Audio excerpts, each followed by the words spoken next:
జోరు చలికాలంలో కూడా విజయవాడలో ఉండేవాళ్ళన్న దోస్తులకు ఫోన్ చేసి అడుగుర్రి ఎట్లుందాడ వెదర్ అని. అమ్మో వేడి తట్టుకోలేమే బాబో, ఉక్కపోతకు ఉక్కిరి బిక్కిరి అవుతుందని తెలుసా అని అంటారు. నా వానకాలం లేదు, నా చలికాలం లేదు. ఏ సీజన్లో పోయినా మాడవల్గే ఎండలు కొడుతుంటాయి. అగో అసోంటి విజయవాడని ఇలా వరద ఎట్లా అంగడి చేసిందో చూసిరా పోర్రి. విజయవాడలో చూడురి వాడ వాడకు వరదే ఉన్నది పో. విజయవాడలో కలలో కూడా ఊహించుండరు ఇసొంటి వరదను చూస్తామని. పీకల్లోతు వరదలు ఇట్లా ప్రాణాలు పిడికిట్లా పెట్టుకొని కట్టుబట్టలతోటి పిల్లా జల్లాను పట్టుకొని ఇంట్లోకెళ్ళి బయటకు వచ్చి కాపాడు రయ్యా అని వేడుకునే పరిస్థితి వచ్చింది పాపం కొంతమందికి.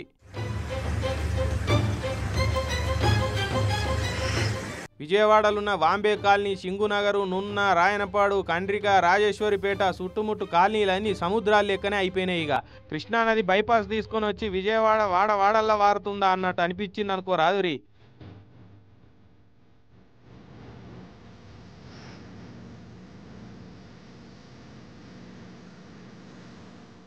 బిల్డింగు మీదకెక్కి బిక్కు బిక్కు అనుకుంటా కాపాడురు అని వేడుకునేటోళ్ళు కొందరైతే, ఇంకొందరేమో ఇట్లా కుతికెలోతు నీళ్ళల్లా కూలవాడుకుంటా లేసుకుంటా అయినోళ్ళ కోసం పోతున్నారు. ఇక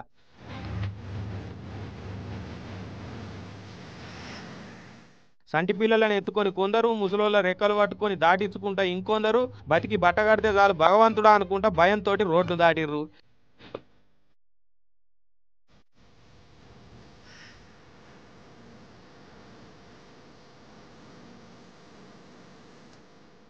ఇక ఇండ్లకు నీళ్ళు వచ్చి కంటి మీద కునుకు లేకుండా తినకూడు పెయిన పట్టకుండా అయింది కొందరికి. పిల్లా జల్లతోటి పియాం పియాం అనుకుంటా బూలు వాడుకుంటా క్షణం ఒక యుగం లెక్క గడిపిరనుకో రాదురి ఇండ్లకు వరద వచ్చిన వాళ్ళు.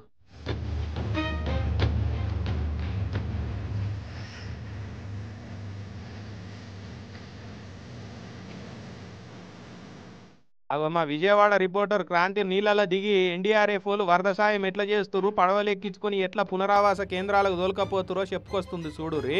అక్కడ ఉన్నటువంటి పబ్లిక్ ని పునరావాస కేంద్రాలకు తరలించేటటువంటి ప్రయత్నం చేస్తున్నారు. సీఎం కూడా లోపలికి వెళ్లి బోట్ల ద్వారా క్షేత్రస్థాయిలో పర్యటన చేశారు. అక్కడ ఉన్నటువంటి ప్రస్తుత పరిస్థితిని అధికారులను అడిగి తెలుసుకున్నారు. మొత్తం అన్ని చోట్ల ఎక్కడికక్కడ ప్రజలకు సంబంధించి ఎలాంటి ఇబ్బంది కలగకుండా ఎత్తైన ప్రదేశాల్లో ఉండాలని చెప్పి కూడా ఆదేశాలు ఇచ్చినటువంటి పరిస్థితి. ఇన్నరా అదిగా ముఖ్యమంత్రి బాబు సారు మామూలు రోజుల్లోనే ఆఫీసర్లను ఉరికిస్తాడా. ఇక ఇటువంటి ఆపదలు వచ్చినప్పుడు ఊకుంటాడు. 75 ఏళ్ల వయసులో కూడా సారే స్వయంగా బయటకు వచ్చి వరద పరిస్థితిని కలరిండా చూసిండు. బ్రిడ్జి మీద పోయి వరద ఎంత వారుతుందో లెక్కలేసుకున్నాడు. పడవలెక్కిపోయి వరద సాయం ఎట్లా అందుతుందో అరుచుకున్నాడు. అటు మంత్రులు కూడా తలో దిక్కు పోయిర్రు.